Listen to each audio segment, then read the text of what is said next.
कृषि कानून को लेकर किसानों का आंदोलन जारी है, लेकिन मामले की सुनवाई जब कोर्ट में हुई तो कोर्ट ने सरकार को भी फटकार लगाई और किसानों को भी संकेत दे दिया कि समस्या का समाधान होगा, लेकिन इसके लिए जिद्दी होना ठीक नहीं। प्रदर्शन को 50 दिन हुए पूरे हो चुके हैं। वहीं मंगलवार को सुप्रीम कोर्ट ने इस मसले पर जब सुनवाई की तो कृषि कानून को लेकर अपने अगले आदेश तक लागू करने पर रोक लगा दी है। जाहिर है ये किसानों के लिए राहत की बात है। वहीं कोर्ट के दूसरे कदम से किसान खुश नजर नहीं आ रहे। दरअसल कोर्ट ने इस मसले को सुलझाने के लिए कमेटी का गठन कर दिया है। साथ ही कमेटी यह भी देखेगी कि कौन से प्रावधान किसानों के हित में हैं। 2 महीने में कमेटी की रिपोर्ट सुप्रीम कोर्ट को सौंपी जाएगी।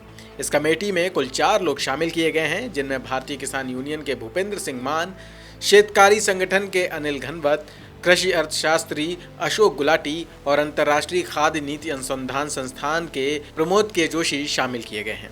फिलहाल इस पूरे मामले में सुनवाई के दौरान 2 ऐसे वाकये आए जब किसानों के वकील की दलील पर सुप्रीम कोर्ट ने कड़ा रुख दिखाया।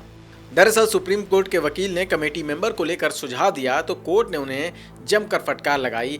साथ ही कोर्ट ने कहा कि हम तय करेंगे कि कमेटी में कौन होगा। CJI एस.ए. Bobde, justice AS. Bopanna और जस्टिस वी. राम सुब्रमण्यम की पीठ ने कहा कि कमेटी सरकार समेत सभी हितधारकों की बात सुनेगी। जब कुछ वकीलों ने कहा कि कमेटी का स्वरूप सबको स्वीकार होना चाहिए तो सीजेआई ने रुख साफ कर दिया। सीजेआई ने कहा कि एक अच्छी समिति कैसी हो, हम इस पर सबके विचार नहीं सुनेंगे। हम तय करेंगे कि उस समिति में कौन कौन होगा जो हमें मुद्दे पर फैसले में मदद करेगी। पीठ ने अपने आदेश में यह भी कहा कि कृषि कानून लागू होने से पहले न्यूनतम समर्थन मूल्य प्रणाली अगले आदेश तक बनी रहेगी।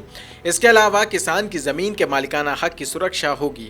मतलब नए कानूनों के तहत की गई किसी भी कार्रवाई के परिणाम स्वरूप किसी भी किसान को जमीन से बेदखल या मालिकाना हक से वंचित नहीं किया जाएगा। अब इस मामले में 8 सप्ताह बाद सुनवाई होगी। वहीं सुनवाई के दौरान किसानों के वकील ML शर्मा ने कोर्ट में कहा, इस मुद्दे पर किसानों से बातचीत के लिए लोग सामने आ चुके हैं, लेकिन प्रधानमंत्री जो कि मुख्य व्यक्ति हैं वो नहीं आए। इस पर सुप्रीम कोर्ट के मुख्य न्यायाधीश शरद अरविंद बोबडे ने कहा कि हम प्रधानमंत्री को बातचीत के लिए नहीं कह सकते, वह इस मामले में पार्टी नहीं है।